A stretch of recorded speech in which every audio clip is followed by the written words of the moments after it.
Bismillahirrahmanirrahim. Alhamdulillahirabbil alamin wassalatu wassalam ala asyrafil anbiya'i wal mursalin wa ala alihi wa sahbihi ajma'in. Subhanaka la ilma lana illa ma 'allamtana innaka antal alimul hakim. Rabbi shrah li sadri wa yassir li amri wahlul 'uqdatam min lisani yafqahu qawli. Amma ba'd. Alhamdulillah ala nikmatil Islam, alhamdulillah ala nikmatil iman, wa kafa biha min ni'mah. Alhamdulillah, segala puji bagi Allah Subhanahu wa taala yang mengumpulkan kita, mendudukkan kita, mempertemukan kita, memberikan kita jatah-jatah untuk duduk di majelis-majelis taklim, duduk di majelis yang nyari perkara tentang Nabi Muhammad sallallahu alaihi wasallam, tentang syariatnya Allah Subhanahu wa taala, tentang berita manusia-manusia terdahulu, orang-orang mulia di sisi Allah Subhanahu wa taala. Semoga kita semuanya diistiqomahkan, dikasih berkahnya majelis, dikasih pemahaman yang benar, dikasih ilmu yang bermanfaat, dikasih perkara-perkara yang datang kepada kita dengan cara yang indah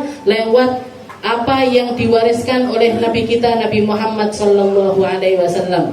Nabi Muhammad di dalam doanya, salah satu permintaan beliau, Allahumma inni a'udzubika min ilmin la yanfa'. Ya Allah, saya mohon agar terhindar dari ilmu yang tidak membawa manfaat, dari ilmu yang gak bikin saya benar, dari ilmu yang tidak membuat saya ini tambah mulia, dari ilmu pengetahuan yang membuat saya tertipu, justru bukan memberi dampak positif tapi malah membawa kemudaratan untuk diri saya.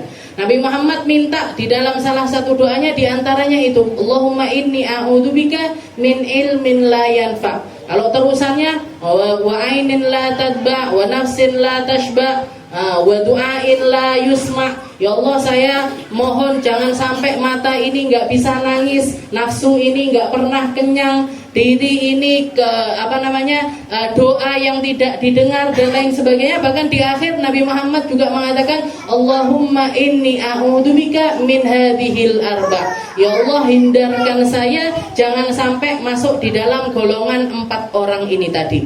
Punya ilmu nggak bermanfaat, punya doa nggak didengar sama Allah Ta'ala, punya mata nggak pernah nangis sama sekali, dan punya hawa nafsu yang nggak pernah kenyang. Punya hawa nafsu yang nggak pernah kenyang. Allahumma inni a'udzubika min hadhil arba'. Jadi di sini kita nyari ilmu, dan yang kita minta adalah ilmu yang bermanfaat, ilmu yang bikin kita tambah lurus, ilmu yang bikin kita tambah pinter nangis, ilmu yang bikin kita tambah khusyuk, ilmu yang akan membenahi setiap perkara-perkara yang ada di dalam kehidupan kita. Karena ilmu kalau sudah nggak manfaat, ilmu kok menjauhkan, ilmu kok bikin orang ini tercela, ilmu kok bikin orang ini tercela, ilmu tersebut justru malah akan membawa dampak mengerikan di akhirat nanti. Karena salah satu golongan yang diceritakan oleh Nabi Muhammad sallallahu alaihi wasallam, fa'alimun bi ilmihi lam ya'malan mu'adzabun min qabli ubadil wathan. Katanya di dalam syair Zubat, orang alim yang punya ilmu kok ilmunya enggak bermanfaat atau ilmunya enggak dia amalkan, dia malah justru akan diazab pertama kali sebelum para penyembah berhala. Sebelum orang-orang non-muslim, justru malah ulama-ulama ini yang akan dijerumuskan ke dalam neraka. Jadi api neraka pertama kali setelah dinyalakan, setelah dihidupkan, setelah dinyalakan sekian ribu tahun, bahkan sekian juta tahun, yang pertama kali akan jadi penghuninya adalah para orang-orang yang berilmu, yang enggak membuat yang ilmunya ini enggak diamalkan dengan benar.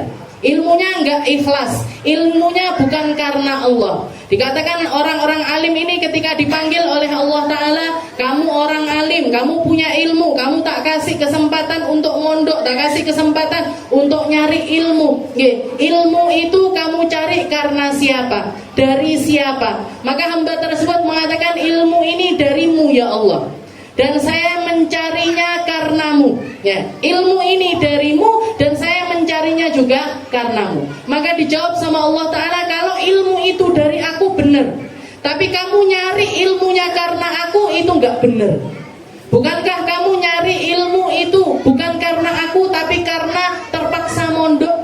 Bukankah kamu nyari ilmu itu bukan dengan tujuan-tujuan yang benar sebagai bentuk pelampiasan dan lain sebagainya? Bahkan setelah kamu punya ilmu, setelah kamu jadi orang alim, ilmumu bukan kamu pakai untukku. Kamu pakai karena kamu, ya Allah saya punya ilmu, saya harus dipanggil ustadz, dan kamu sudah dapat itu. Kamu pengen jadi ustadzah, kamu sudah dapat itu. Kamu pengen disalami orang-orang, kamu sudah dapat itu. Kamu pengen diamplopi orang-orang, alim kan identik sama amplop, diamplopi orang-orang, itu kan tujuanmu, itu yang kamu inginkan. Buktinya apa? Buktinya kalau dipanggil ke sini semangat, dipanggil ke sini nggak semangat. Nyapa kok semangat? Enek amplope. Saya nggak semangat, nggak enek amplope. Jadi hal-hal seperti itu yang sangat dominan, yang sangat merusak di dalam diri orang-orang yang berilmu. Maka Allah Ta'ala mengatakan udkhul ilan nar fannaru aula bik. Masuklah kamu ke dalam neraka, karena neraka jauh lebih berhak atas dirimu. Karena neraka lebih pantas menjadi tempat kembalimu. Na'udzubillahi min dzalik. Makanya salah satu hal yang kita doakan, salah satu orang yang harus masuk di dalam list mereka-mereka yang kita doakan adalah guru-guru kita. Allahumma arham masyayikhana, Allahumma ighfir masyayikhana, Allahumma ighfir ustadzana. Ya Allah ampuni guru saya, rahmati guru saya, kasih tempat terbaik untuk mereka, kasih tempat yang indah untuk mereka dan lain sebagainya. Kenapa? Ini bentuk baktinya seorang murid kepada guru, dan juga sebagai bentuk kasihan. Kasihan Bu, para ulama itu kalau nggak didoain kasihan. Guru-guru itu kalau nggak didoain kasihan. Kenapa kok kasihan? Wes lah kesel, moncat-mancit golek ilmune kesel, habis punya ilmu juga bagiinnya juga capek, dakwah juga capek, ngasihin orang untuk paham juga capek, dakwah capek dan lain sebagainya, mesakne ndak ikhlas. Kasihan kalau nggak bikin dia terampuni. Kasihan kalau nggak bikin mereka ini dekat kepada Allah Ta'ala, dapat surganya Allah Subhanahu wa Ta'ala. Nah, setiap kali kita nyari ilmu dilurus neneh niatin. Allahumma inni a'udzubika min ilmin la yanfa. Ya Allah saya hadir majelis taklim. Ya Allah saya duduk di tempat yang di situ ada ilmu. Ya Allah saya nyari sesuatu yang datang dari warisannya Nabi Muhammad sallallahu alaihi wasallam. Saya tahu diri saya penuh dosa, saya tahu saya banyak bikin kesalahan, saya tahu diri ini jauh dari kata sempurna di dalam ibadah, di dalam perkara, di dalam doa, di dalam zikir, di dalam salat dan lain-lain, jauh dari semua itu ya Allah. Tapi jangan sampai ilmu yang saya dapat ini nggak manfaat. Jangan sampai duduknya saya di majelis taklim ini jadi sesuatu yang sia-sia.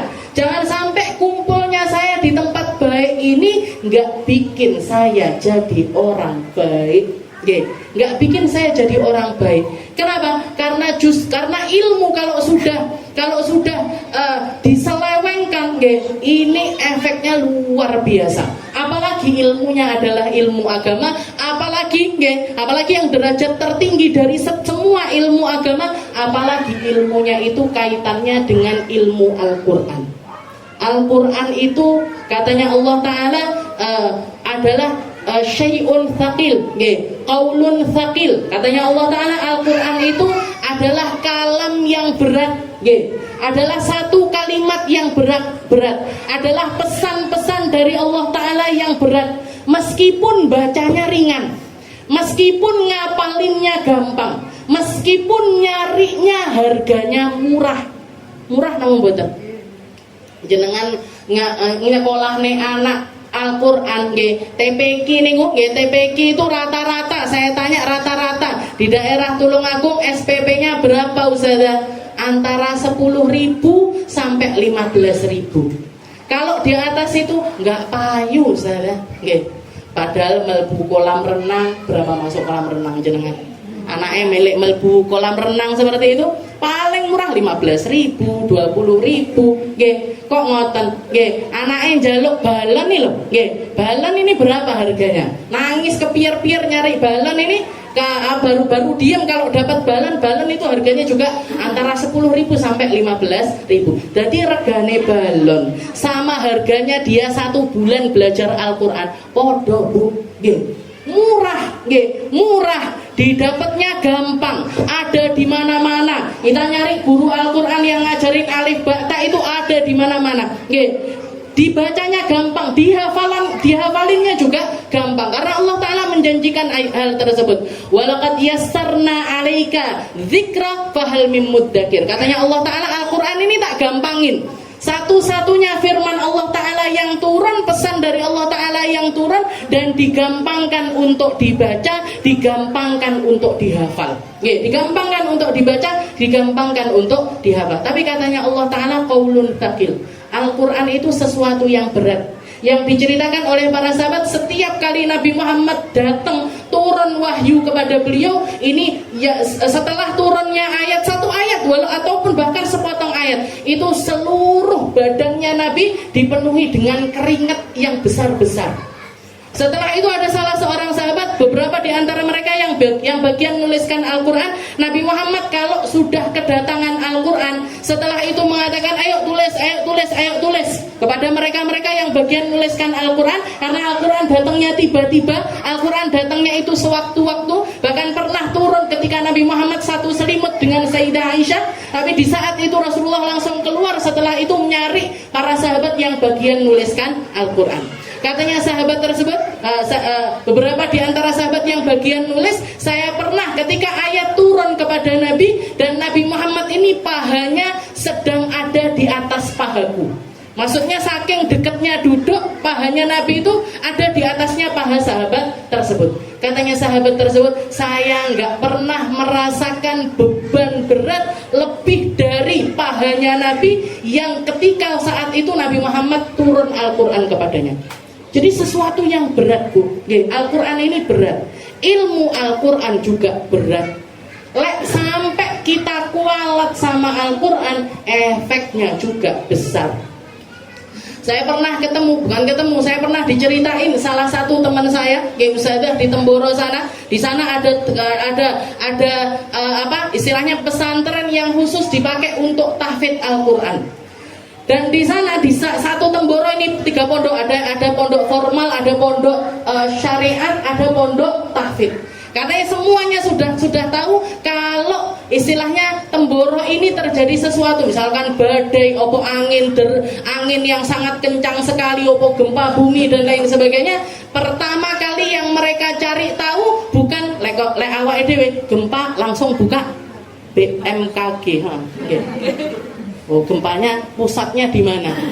Tempatnya pusatnya ini di mana? Sana juga, pusatnya gempa ini di mana? Pusatnya dari perkara yang datang kepada kita ini di mana? Tapi nyarinya nggak di BMKG, apa nenggone Google, apa nenggone statusnya orang enggak.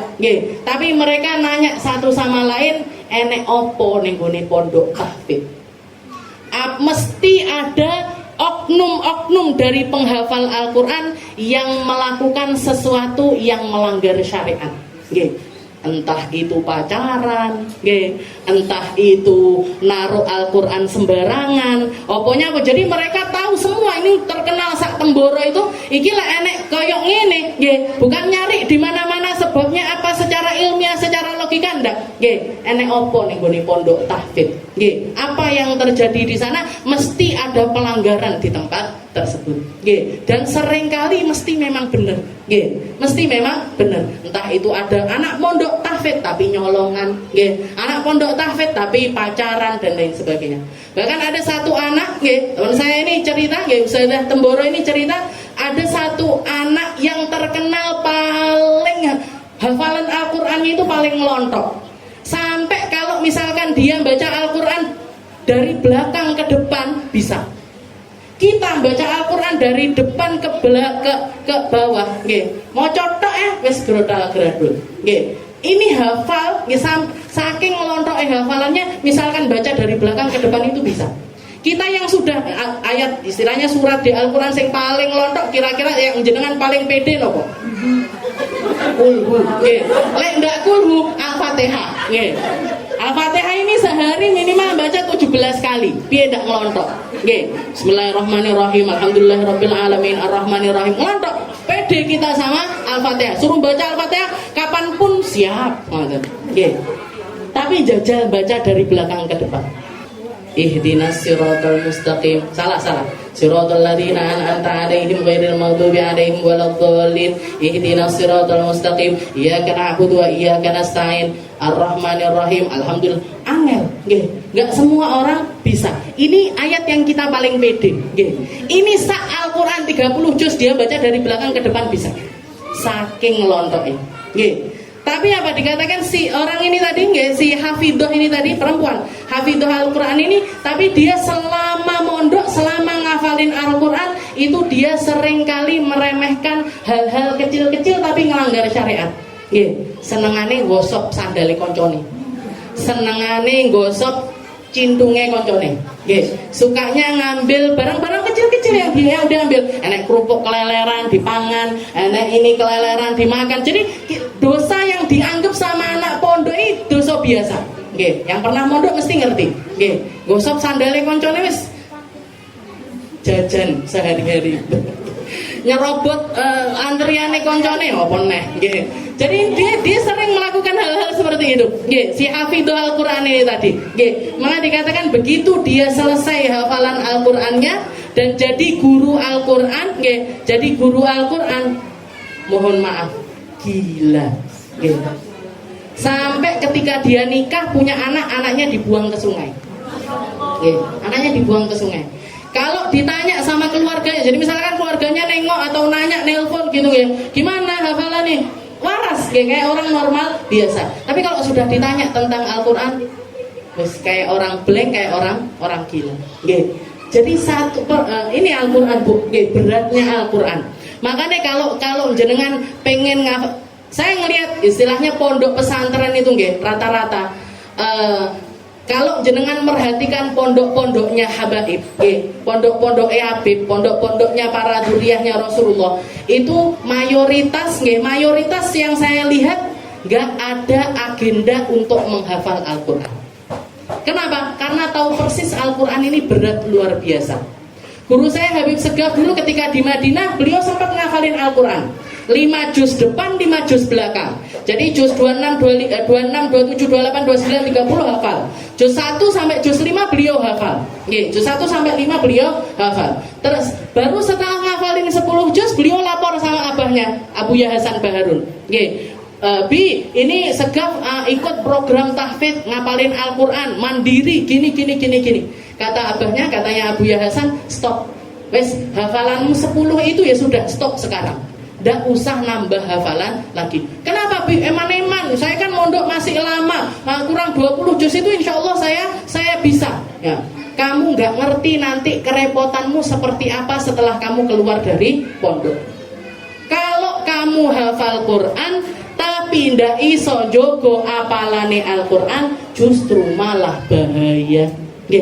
Justru malah bahaya. Dan para istilahnya orang-orang yang dan terbukti ini istilahnya apa yang jadi angan-angannya abahnya ternyata benar terjadi kepada Habib Segaf, yang beliau akhirnya dakwah dengan luar biasa, jam terbangnya ini itu dan lain sebagainya. Beliau mengatakan alhamdulillah, bukan alhamdulillah ndak ngapalin Al-Quran atau ndak neruskan hafalan Al-Quran, ndak, tapi karena ternyata beliau istilahnya benar katanya abahku, kalau misalkan saya ini sekarang jadi penghafal Al-Quran, kayaknya nggak akan bisa jaga hafalan tersebut.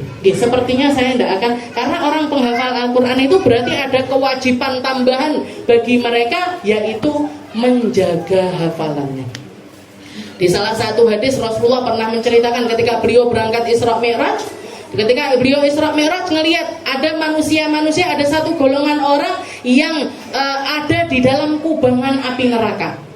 Jadi sudah masuk di dalam neraka, ditambah lagi ketika mereka berenang di dalam lembah neraka yang luar biasa panas seperti itu, dari mulutnya itu masih keluar api lagi, muntah api. Ketika ditanya sama Nabi Muhammad, man haula ya Jibril, siapa mereka ini wahai Jibril? Maka malaikat Jibril mengatakan mereka adalah orang-orang yang dikasih sama Allah Ta'ala Al-Quran, hafal Al-Quran, ngerti Al-Quran, Tapi di dalam riwayat ada yang mana ndak ngamalkan atau ndak menjaga atau ndak bisa memperlakukan Al-Quran itu secara benar, itulah nasib mereka di akhiratnya Allah, di dalam nerakanya Allah Subhanahu wa Ta'ala. Jadi hati-hati, jadi hati-hati. Ilmu yang nggak manfaat ini efeknya luar biasa. Dan saya nggak pernah melihat ada orang kelimpungan di dalam hidupnya yang sampai ke tingkat nggak ngerti gimana caranya hidup, nggak bisa bedakan mana yang baik dan mana yang nggak baik. Padahal mereka adalah orang-orang yang punya ilmu lebih daripada orang-orang yang kualat dengan ilmu. Kualat dengan ilmu atau kualat dengan orang-orang yang mereka ngambil ilmu dari mereka. Kualat kambing guru nih. Orang-orang yang kualat sama gurunya ini luar biasa. Jadi Allahumma inni a'udzubika min ilmin la yanfa. Ini yang harus kita hadirkan. Setiap kali kita duduk ngaji, belajar taklim, makanya setiap kali kita ngaji, kita sempatkan untuk nawaitu ta'allum wa ta'lim wan naf'a wal intifa wal mudzakarah wat tadhkir wal ifadah wal istifada wal had. Ini semua ini doa yang disusun, ini niat, bukan doa. Ini niat belajar yang disusun sama Habib Abdullah bin Alawi Al-Haddad agar kita ini lurus di dalam keinginan belajar, lurus di dalam nyari ilmu. Karena ilmu wis ndak manfaat, ilmu kalau sudah nggak manfaat, ini efeknya luar biasa besar. Kita lanjutkan pembahasan kita. Sebelum ini banyak hal yang pengen dibahas ini, tapi mbuh sing kenek sing endi. Jadi kita teruskan sedikit tabarukan sama syarahnya Burdah, tabarukan sama apa yang kita baca dan kita rutinkan 2 minggu sekali, yaitu bacaan Burdah kita. Kita masih di dalam bab yang pertama, yaitu Al-Faslul Awal fil Ghazal wa Syaq wal Gharam. Pasal pertama yang tulisannya adalah bentuk pengaduan cinta dan juga istilahnya peluapan rasa dari sang pengarang Burdah yang istilahnya dan juga bisa diamalkan bagi setiap orang yang di dalam hatinya sudah ada rasa cinta kepada Rasulullah Shallallahu Alaihi Wasallam. Ila anqal laulal hawa lam turik dam'an ala talalin wala ariqta li dzikril bani wal alami. Kemarin boh lali apa ndak, muga-muga ndak lali muga-muga sik ya didik eling Setelah bahas tentang amin tadakuri jiranim bidi salami mazajtadam anjaramim muklatim bidami, bahas tentang air mata, bahas tentang keinget dengan segala sesuatu yang mengingatkan kita kepada orang yang kita cintai atau kepada sesuatu yang kita cintai. Dan para ulama mengatakan, guru saya pernah mengatakan, kenapa sih kok manusia ini dikasih sama Allah Ta'ala ini rasa cinta? Kenapa kok orang itu dikasih jatuh cinta? Kenapa kok orang itu dikasih rasa di dalam hatinya condong kepada orang lain atau condong kepada sesuatu, bahkan condong kepada satu benda, Kenapa kok ada orang itu dikasih ujian dengan yang namanya cinta? Kayak ada orang seneng banget sama warna ungu. Pernah nawang betul jenengan ketemu orang kayak gitu? Saya di pondok dulu ketemu ada 2 orang seneng sama semua yang ungu. Sprayne kabeh ungu, klambine kabeh ungu, jilbabe ungu kabeh. Kemarin saya datang ke rumahnya setelah nikah, punya anak saomah ungu gitu. Saya kelih ungu, gordene ungu, ya Allah kok panggah gitu. Ini berarti apa? Dia seneng sama sesuatu yang sifatnya ungu. Di Madura sana ada restoran ungu namanya. Restoran ungu. Semua yang ada di situ ungu, perabotannya piringnya ungu, gelasnya ungu, kabeh ungu. Ini ada orang-orang yang cinta kepada sesuatu, bahkan kepada itu kan sesuatu, gitu. Warna itu kan sesuatu yang sampai seperti itu. Kenapa kok kita itu dikasih sama Allah Ta'ala yang namanya rasa cinta? Para ulama mengatakan agar kita tahu persis gimana caranya kita mengarahkan cinta kita. Ketika kita jadi hamba beriman, ketika kita tahu persis bahwasanya orang manusia yang menjadi pemandu kita menuju surga adalah Nabi Muhammad Sallallahu Alaihi Wasallam. Orang yang paling berjasa tentang agama Islam ini ya Nabi. Sumbernya Islam ya Nabi Muhammad. pembawa pesan Al-Quran, pembawa pesan risalah, pembawa pesan syariat dan lain sebagainya adalah Nabi Muhammad Sallallahu Alaihi Wasallam. Dan Allah Ta'ala tahu persis manusia ini, Nabi Muhammad ini diutuskan bukan cuman untuk manusia-manusia zamannya, tapi sampai akhir zaman nanti. Sampai manusia akhir zaman, nabinya ya tetap Nabi Muhammad Sallallahu Alaihi Wasallam. Dan orang-orang setelah zamannya Nabi, yang hidup setelah zamannya Nabi, otomatis gak pernah ketemu sama Nabi, otomatis gak pernah duduk sama Nabi, otomatis gak pernah ngaji sama Nabi, gak tahu seperti apa Nabi Muhammad. Fotonya yonda ada, fisiknya, bentuknya, bagaimana patungnya juga gak ada, semuanya gak ada. Terus gimana ini caranya? Padahal Nabi Muhammad ini penuntun kita menuju surga. Maka Allah Ta'ala ngasih kepada kita ujian-ujian cinta agar kita tahu persis gimana caranya kita nyari cinta kepada Nabi Muhammad Sallallahu Alaihi Wasallam. Sebagaimana kamu cinta kepada sesuatu, sebagaimana kamu cinta kepada orang-orang yang dekat denganmu, kepada ayah kita, ibu kita, anak kita, orang-orang yang ada di sekitaran kita, maka carilah Nabi Muhammad, carilah kedekatan kepada Nabi Muhammad, carilah kecintaan kepada Nabi Muhammad, sebagaimana kamu itu dapat cinta-cinta dari orang-orang yang ada di sekitarmu. Kenapa kok kita cinta sama orang tua kita? Ya karena dari kecil sing didelok ya bapak ibu, yang didik kita, yang nasihati kita, yang numbuh kembangkan kita, yang ngarahkan kita dan lain sebagainya, orang tua kita, orang tua kita. Maka gimana caranya kita biar cinta kita kepada Nabi Muhammad ini seperti cinta kita kepada orang tua, bahkan lebih lagi. Gimana caranya? Bersamai kehidupan kita, mulai dari kita kecil sampai kita dewasa, juga bersama dengan Nabi Muhammad Sallallahu Alaihi Wasallam. Orang-orang yang dewasa dengan cinta kepada Nabi, orang-orang yang dewasa dengan cinta kepada Nabi, orang tuanya mesti nanamkan cinta kepada Nabi sejak mereka kecil. Saya sampai sekarang ini baca burdah. Kenapa? Kenapa kok bisa baca burdah? Kenapa kok bisa bikin majelis burdah? Karena ketika saya SD di kongkon Nabi ini burdahan. Ketika saya masuk pesantren Dalwa, di Dalwa juga ada rutinan burdah. Berangkat ke Hadramut, yo panggah burdahan. Pulang tak bawa burdah ini ke majelis.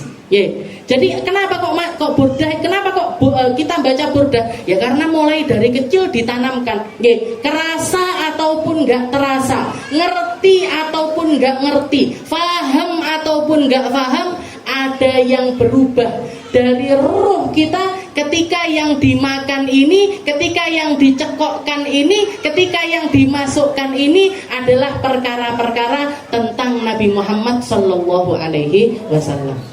Tentang Nabi Muhammad. Jadi jangan dikira anak-anak kecil yang duduk di majelis burdah rame dewe, ora iso menang, meloya melayu rono rene bene.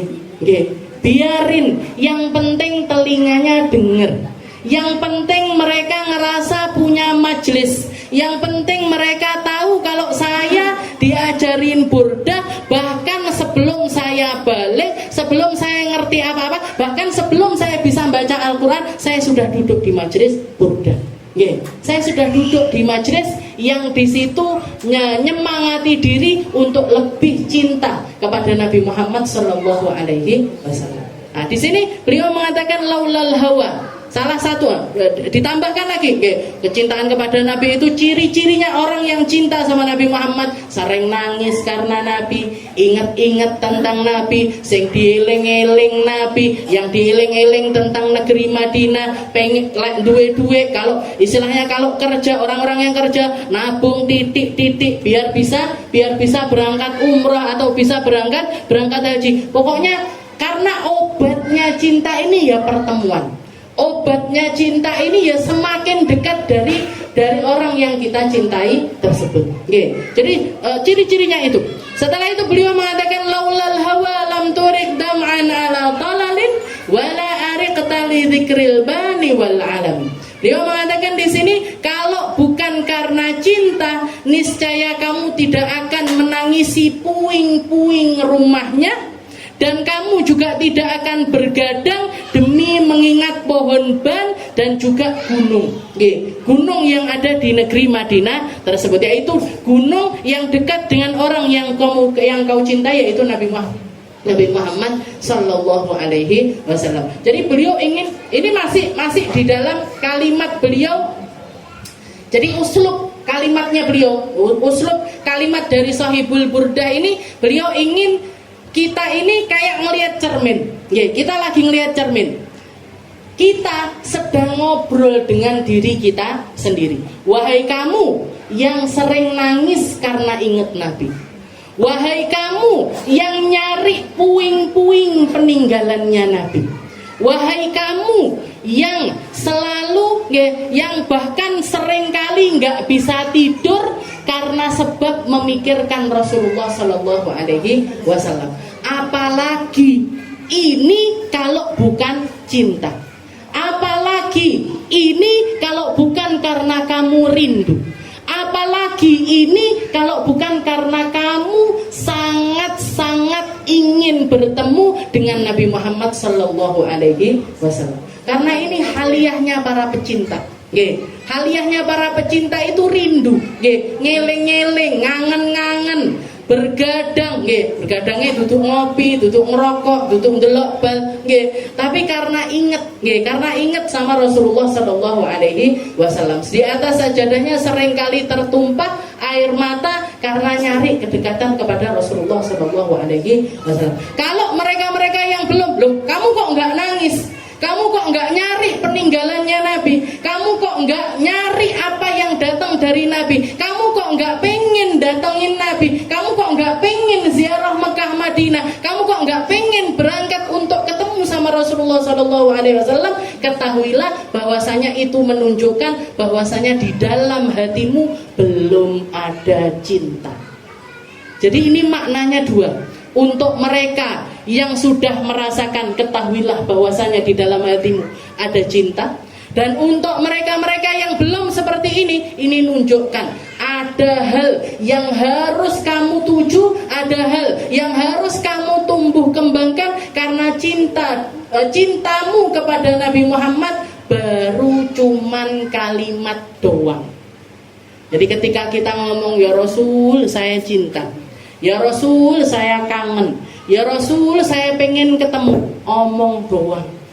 Kamu gak berusaha apa-apa, kamu gak ngelangkah gimana-gimana, kamu gak nyari sama sekali, kamu gak berusaha sama sekali. Ada hal-hal yang kamu belum masuk di dalam kategori orang-orang yang dikatakan oleh Nabi Muhammad SAW, almar'u ma'aman ahad. Orang nanti dikumpulkan di akhirat nanti sama mereka-mereka yang dia cintai.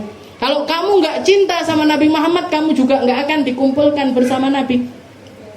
Kalau kamu gak berusaha untuk mencintai Nabi, kamu bukan golongan mereka yang ada di belakang barisannya Rasulullah Sallallahu Alaihi Wasallam. Jadi beliau mengatakan laulal hawa lam turid dam'an ala tolal.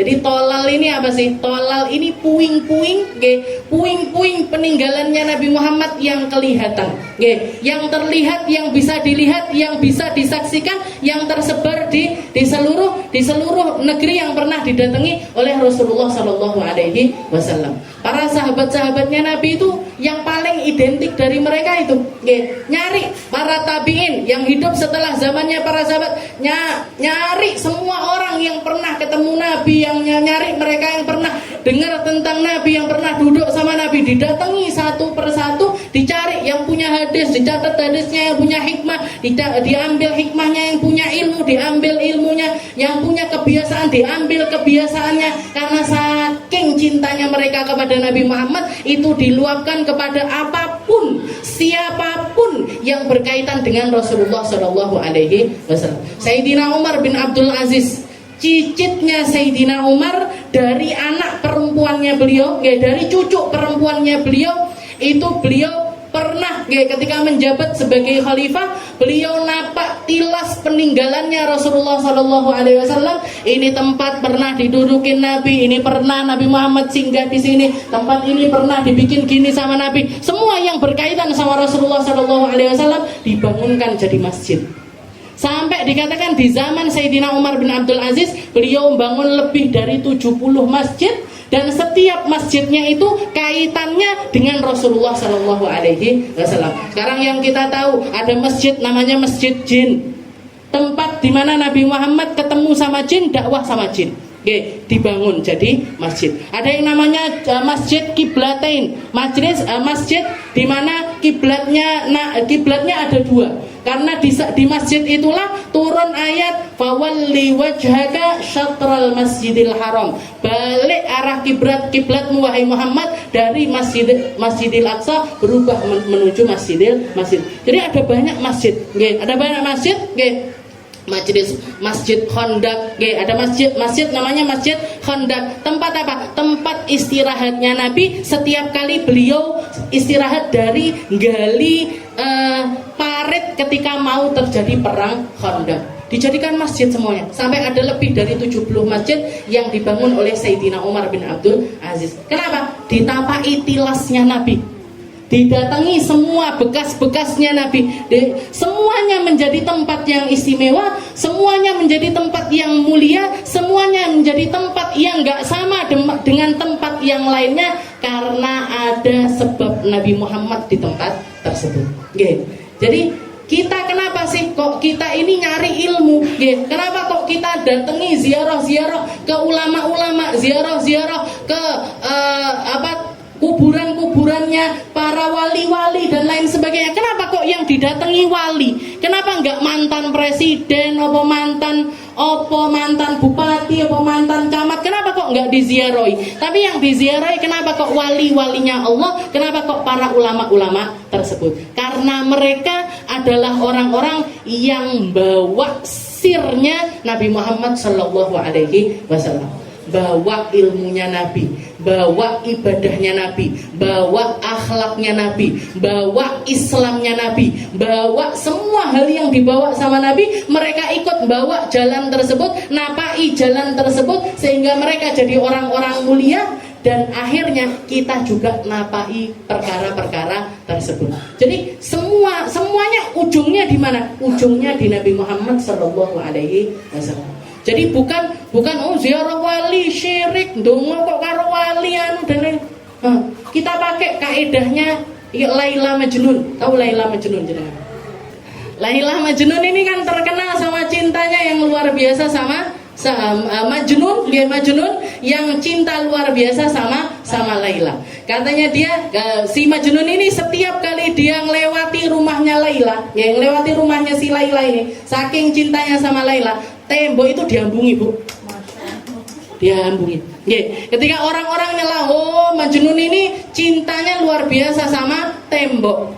Luar biasa kamu cinta sama tembok. Mbok bangun tembok dhewe bar ngono ambungono. Mbok bikin rumah sendiri, habis itu kecup sepuas-puasmu. Apa katanya Majnun? Apa katanya Majnun? Marartu biddiyari diyara Laila. Saya ini lewat, yang tak lewati bukan rumahnya siapa-siapa, tapi yang tak lewati ini rumahnya orang yang saya cinta, yaitu Laila. Wa uqabbilul jidar laisal jidar. Saya nyium tembok ini bukan karena cinta sama temboknya, tapi karena cinta sama orang yang ada di balik tembok ini, yaitu Laila. Jadi ketika kita datang ke ulama, kita datang ke orang-orang soleh, kita datang ke wali-walinya Allah Ta'ala, bukan cuman sekedar istilahnya, walaupun mereka ini juga punya sesuatu yang bisa kita ambil, karena mereka mewarisi apa yang Nabi Muhammad terima dari Allah Subhanahu Wa Ta'ala. Mereka masing-masing pun juga punya sesuatu yang bisa kita ambil, tapi intinya ataupun jerane bukan karena mereka saya seperti ini, tapi apa yang ada di belakang mereka, tapi apa yang menjadi penyebabnya mereka. Kiai-kiai itu tidak jadi kiai, Bu, kalau bukan barokahnya Nabi. Ulama-ulama itu bukan nggak akan jadi ulama kalau nggak ngambil ilmunya Nabi. Orang-orang soleh itu nggak jadi orang-orang soleh kalau kesalehan atau kesalehannya ini nggak berujung kepada ketaatan kepada Rasulullah Sallallahu Alaihi Wasallam. Jadi ujungnya adalah Rasulullah Sallallahu Alaihi Wasallam. Jadi ketika kita baca lam turik dam'an ala talalin, kamu merenungi, kamu menangisi, kamu nyari tahu tentang puing-puing ini, tentang puing-puing ini, karena tahu persis semua peninggalan ini adalah datang dari Nabi Muhammad Sallallahu Alaihi Wasallam. Wala ariqta li dzikril bani wal alam, dan kamu nggak akan nangis, nggak akan bergadang, nggak akan bisa tidur. Penyebab kamu nggak bisa tidur itu karena teringat dengan Rasulullah Sallallahu Alaihi Wasallam. Jadi makna dari bait yang keempat itu adalah seperti itu. Fa kaifa tunkiruhum ba'da ma syahidat bi 'alaika udulud dam'i wasaqami. Insyaallah kita lanjutkan di minggu depan. Dan di sini untuk kajiannya, ini burdahnya untuk kajiannya kemarin saya bingung Kita ngajak neopo ibu-ibu tafsir Kahfi sudah selesai habis itu kita bahas tentang haid juga sudah selesai. Walaupun saya mamang jenengan paham benar apa enggak, tapi pokoknya sudah tersampaikan dengan benar. Habis itu kita juga sempat bahas tentang puasa. Nah ini saya pengen ngaji, istilahnya untuk meneruskan dari kajian kita ini, saya pengen ngambil satu perkara yang nyambung juga sama burdah. Jadi burdah ini kan ungkapan cinta, ekspresi cinta dan lain sebagainya. Tapi kalau kita nggak kenal sama orang yang kita cintai, piye carane seneng? Piye carane cinta? Gimana caranya kita numbuhkan cinta itu kalau kita sendiri sangat jauh dari pengetahuan kita tentang Nabi Muhammad Sallallahu Alaihi Wasallam. Kalau kita bicarakan solawat, kalau kita bicarakan tentang solawat, kita bicarakan tentang burdah, dibak, dia ulami, maulid habsyi dan lain sebagainya.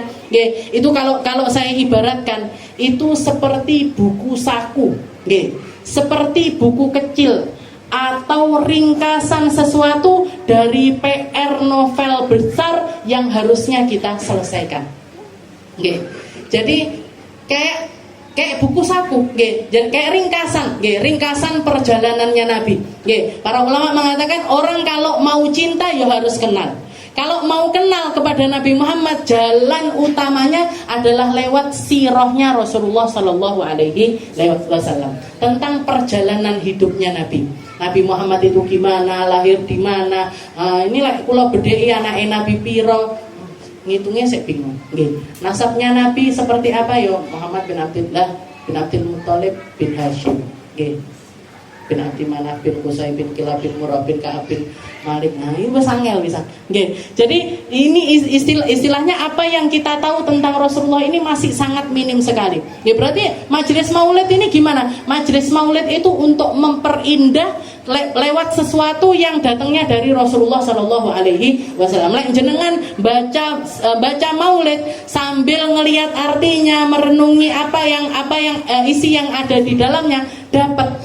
Tapi dapatnya itu masih sekadar ringkasan dari semua hal yang berkaitan dengan Rasulullah Sallallahu Alaihi Wasallam. Di Hadramut dulu saya pernah belajar satu kitab, namanya adalah Wasailul Wusul ila Syamailir Rasul. Ila Syamailir Rasul artinya adalah satu buku yang isinya ini adalah Wasailul Wusul, wasilah untuk sampai kepada kepribadian sempurnanya Nabi Muhammad Sallallahu Alaihi Wasallam. Isinya tentang syama'il, tentang semua hal yang kaitannya sama Rasulullah. Nasabnya Nabi, akhlaknya Nabi, rambutnya Nabi seperti apa, wajahnya Nabi bagaimana, tegapnya badannya Nabi itu seperti apa, sifat marahnya Nabi gimana, sifat makannya Nabi gimana, sifat jalannya Nabi gimana. Itu semuanya dibahas di dalam kitab ini. Dan kitab ini juga sebenarnya ringkasan dari banyaknya kitab-kitab ulama-ulama terdahulu yang sangat luas sekali.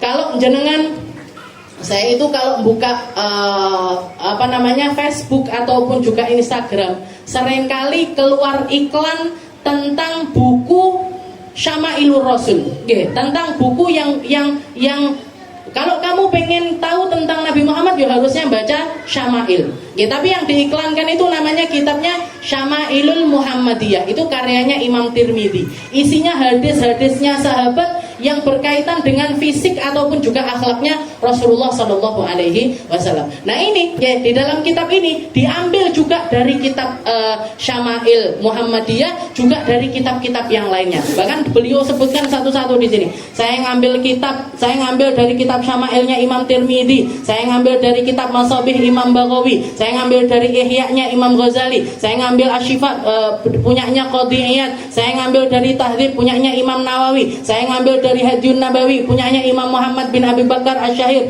Ibnu Qayyim Al-Jauziyah, saya ngambil dari Jami' As-Shaghir punyanya Imam Suyuti, saya ngambil dari dan syarahnya punyanya Imam Al-Azizi, kitab Mawahib punyanya Imam Al-Qustalani, kitab Kashful Ummah punyanya Imam Sya'rani, Tabaqatul Auliya wa Kunuzul Haqaiq lil Imamil Munawi wa Hasyiatus Syama'il. Nggih, niki kitabe jenengan kenal kabeh napa mboten kira-kira?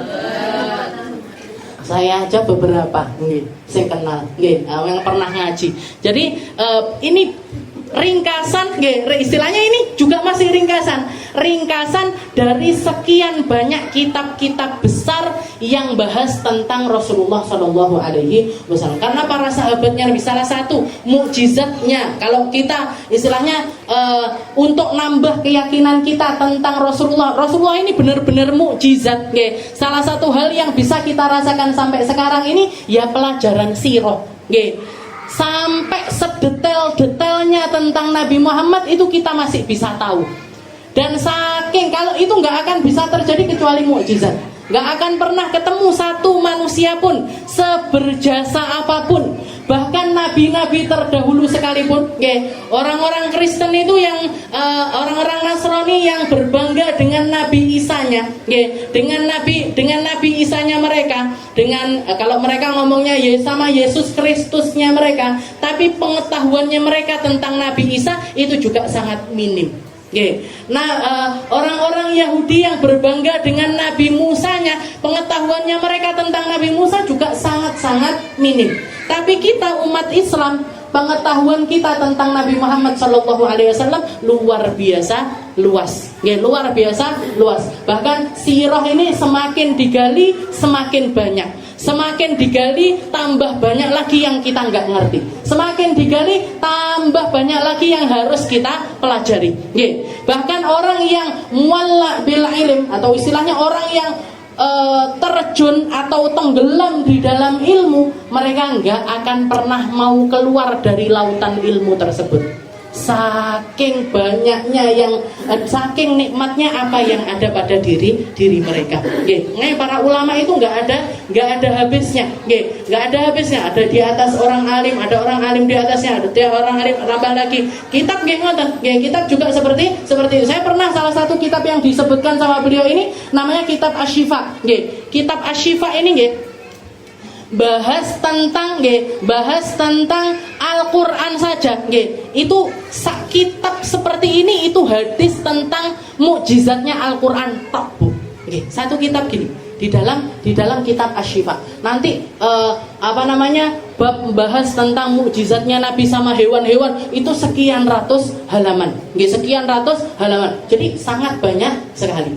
Dan ilmu sirah ini ilmu yang sangat luas dan harusnya kita belajar.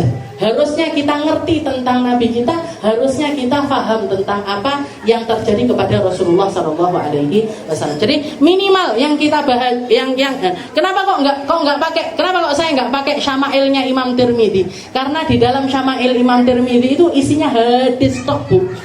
Isinya hadis semuanya, dan banyak hadis yang diulang-ulang. Banyak hadis yang diulang-ulang. Saya ngerti jenengan ini, kita ini orang-orang yang gampang waleh. Sesuatu yang diulang-ulangi terus tahu. Pernah cerita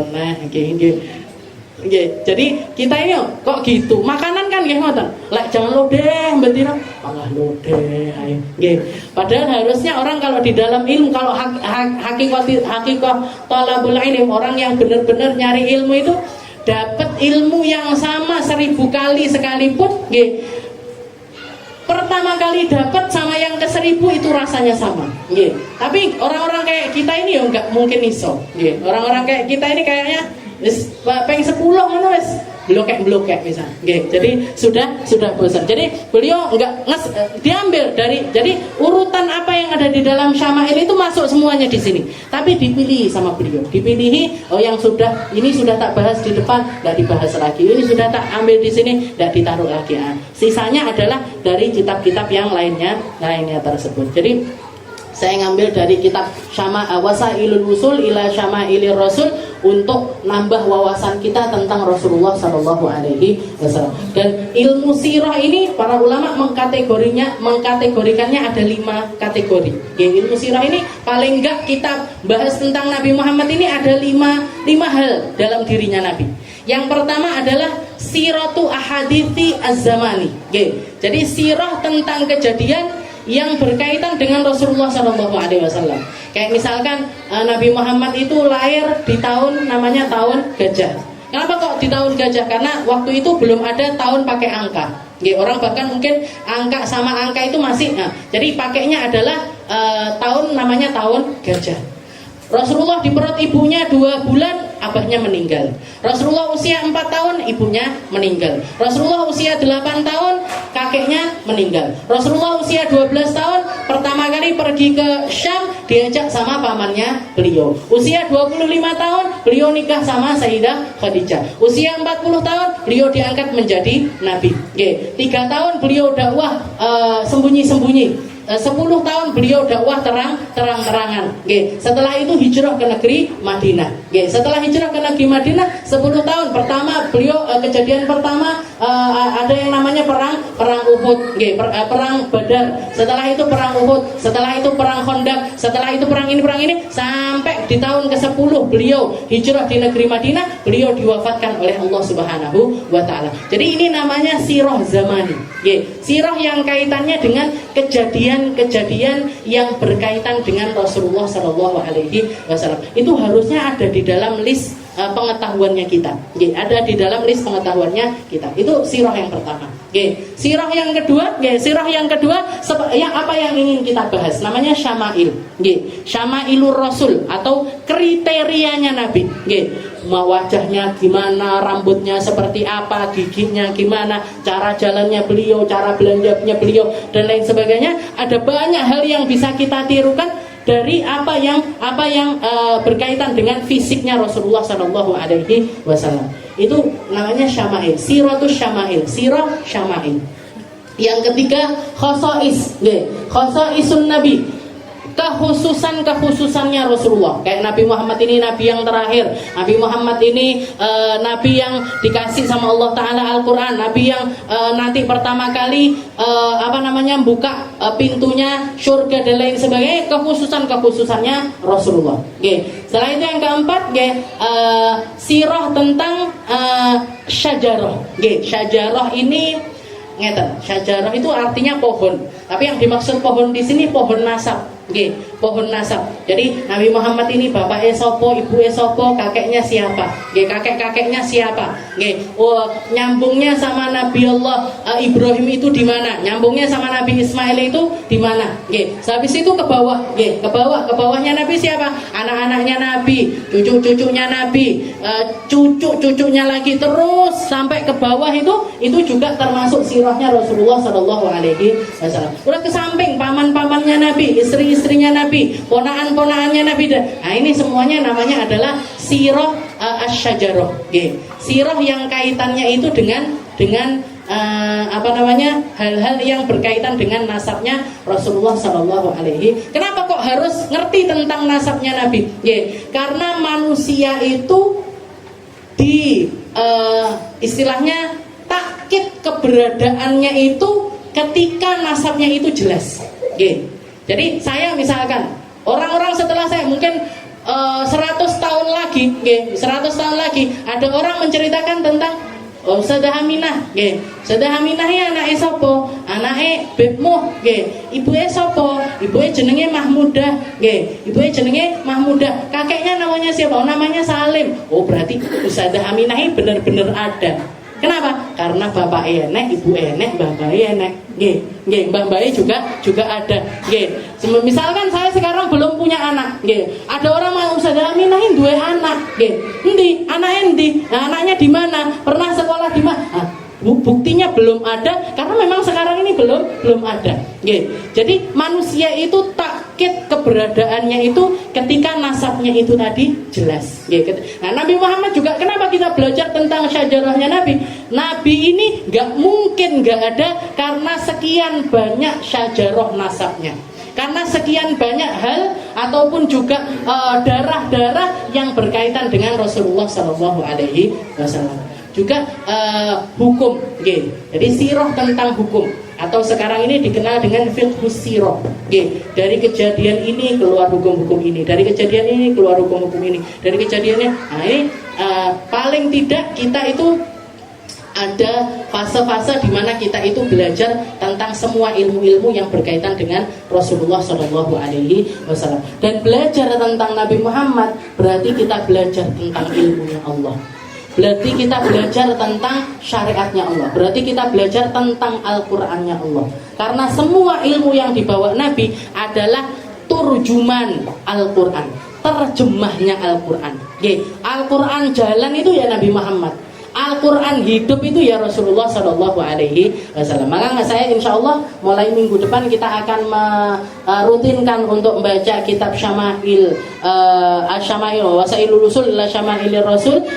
Insya Allah dengan niat yang sebenar-benarnya, dengan niat yang selurus-lurusnya, dengan niat yang setinggi-tingginya, mugi-mugi dapat ilmu yang manfaat, mugi-mugi dapat ilmu yang berkah barokah, mugi-mugi dapat ilmu yang menjadi penyebab kita dipandang sama Rasulullah Shallallahu Alaihi Wasallam, dipandang sama Allah Taala, menyebabkan kita menjadi manusia-manusia yang sejahtera, senang, bahagia, tenang, tentram hidup di dunia sampai di akhirat nanti. Dan mugi-mugi barokah dari kitab ini, barokah dari apa yang ingin kita pelajari, mugi-mugi kita menjadi orang-orang yang salihah, menjadi orang-orang yang baik, menjadi orang-orang yang bawa kebaikan bagi manusia-manusia sekitaran kita. Dan mugi-mugi kita semuanya dipanjangkan umurnya sama Allah Ta'ala, disehatkan badannya sama Allah Ta'ala, dikasih berkahnya harta, dikasih berkahnya anak, dikasih berkahnya rumah, dikasih berkahnya pasangan, dikasih berkahnya keluarga, dikasih keberkahan di dalam setiap lini hal yang ada di dalam kehidupan kita. Dan berkah dari majelis ini mugi-mugi kita semuanya dimatikan sama Allah Ta'ala dalam keadaan husnul khatimah, kematian yang baik, kematian yang indah, kematian yang penuh dengan ridho dari Allah Subhanahu wa Ta'ala. Ala hadhihi niyyah wa ala kulli niyatin salihah wa ila hadratin Nabi Muhammad sallallahu alaihi wasallam. Bismillahirrahmanirrahim.